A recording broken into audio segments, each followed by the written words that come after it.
Hi friends, welcome to Krish Kitchen. இன்னைக்கு நம்மளோட சேனல்ல மொச்சப்பயிறு வச்சு ஒரு கூட்டு ரெசிபி எப்படி செய்யறதுன்னு பார்க்கலாம். இது பொங்கலுக்கு கண்டிப்பாக செய்யக்கூடிய ஒரு ரெசிபி.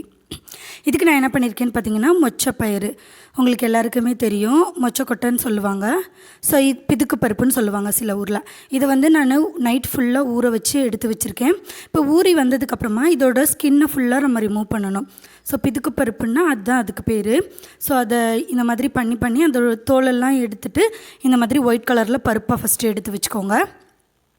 இப்போ இதை எப்படி பண்ணுறதுன்றதை பார்க்கலாம். பாருங்கள், ஒரு கப் அளவுக்கு எனக்கு வந்து அந்த பிதுக்கும் பருப்பு வந்திருக்கு.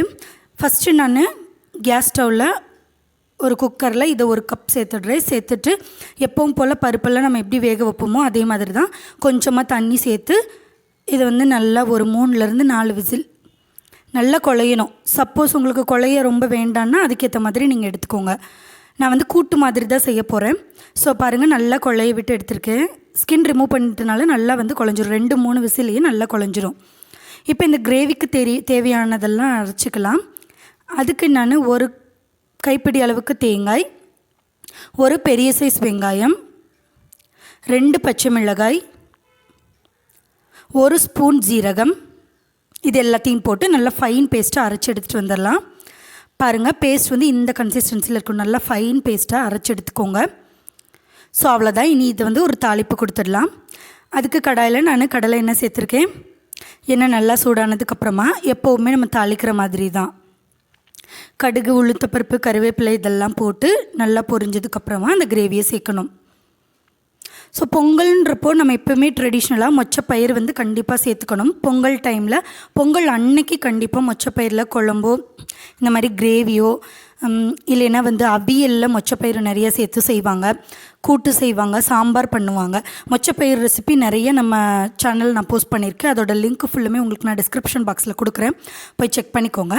எதுக்காக மொச்சப்பயிறு நம்ம செய்கிறோன்னு பார்த்தீங்கன்னா, இந்த தை மாதமில் மொச்சப்பயிறு அதாவது இந்த பிதுக்கு பருப்பு தான் ரொம்ப ஃபேமஸ், ரொம்ப விளைஞ்சி அதுதான் அக்ரியில் நமக்கு கிடைக்கக்கூடிய ஒரு காய்கறி. ஸோ அதனால் அந்த பொங்கல் அன்னைக்கு அதை செஞ்சு சாப்பிடுவாங்க. அது ரொம்ப ரொம்ப விசேஷமான ஒன்று. இப்போ பாருங்கள், கடுகு உளுந்த பருப்பில் நல்லா பொரிஞ்சதுக்கப்புறமா நம்ம அரைச்சி எடுத்து வச்சுருக்கோம் இல்லையா பேஸ்ட், அதை ஃபஸ்ட்டு சேர்த்துக்கலாம். சேர்த்துட்டு கொஞ்சமாக மஞ்சள் தூள், தேவையான அளவு உப்பும் சேர்த்து இது நல்லா கொதிக்கணும். தேங்காய் நம்ம நிறைய சேர்த்துருக்கனால ரொம்ப ரொம்ப சூப்பராக இருக்கும். இது நீங்கள் இப்போ பாருங்கள், நல்லா வெந்துடுச்சு. இதுக்கப்புறமா நம்ம விசில் பண்ணி எடுத்து வச்சுருக்கோம் இல்லையா, வேக வச்சு எடுத்து வச்சுருக்கிற அந்த மொச்சப்பயிறு பிதுக்கும் பருப்பு அதை சேர்த்துக்கலாம்.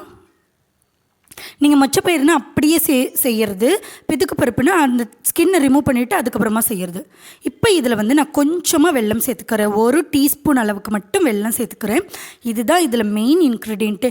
கண்டிப்பாக நீங்கள் வெல்லம் சேர்த்து தான் இந்த கிரேவி செய்யணும். அப்போ தான் இதோட டேஸ்ட் அப்படியே உங்களுக்கு கிடைக்கும். ரொம்ப ரொம்ப சூப்பராக இருக்கும் இந்த கிரேவி ரெசிபி. இதை நீங்கள் பொங்கல் அன்றைக்கி மார்னிங் பொங்கல் சாப்பிட்டு முடிச்சதுக்கப்புறமா எப்படி டிஃபன் செய்வீங்களா, இட்லி, தோசை, பூரி, சப்பாத்தி எதுக்கு வேணாலும் சைட் டிஷ்ஷாக வச்சு சாப்பிடலாம்.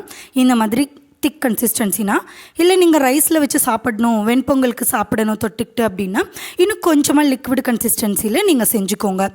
ஸோ கண்டிப்பாக பொங்கல் அன்றைக்கி இந்த ரெசிபி செஞ்சே ஆகணும். அதாவது இந்த பிதுக்கும் பருப்பில் கண்டிப்பாக கிரேவி செஞ்சே ஆகணும். பாருங்கள், அவ்வளோதான், நமக்கு இந்த பிதுக்கும் பருப்பு கிரேவி ரெடி ஆகிடுச்சு. சூப்பராக இருக்கும், டேஸ்ட்டு ரொம்ப ரொம்ப நல்லாயிருக்கும்.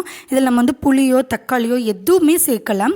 சிம்பிளான ரெசிபி, ட்ரெடிஷ்னலான ரெசிபியாக நம்ம செஞ்சுருக்கோம். உங்களுக்கு வேணும்னா நீங்கள் இதில் கொஞ்சமாக தக்காளி கூட சேர்த்து செய்யலாம். பட் அதோட டேஸ்ட்டு கொஞ்சம் மாறிடும்.